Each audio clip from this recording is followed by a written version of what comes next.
Destroy the objective. Grenade!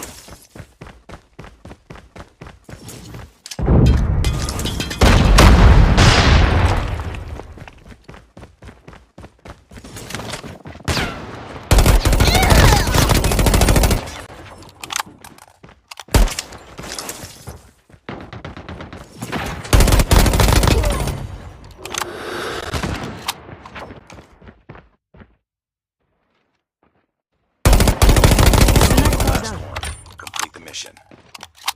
The bomb has been planted.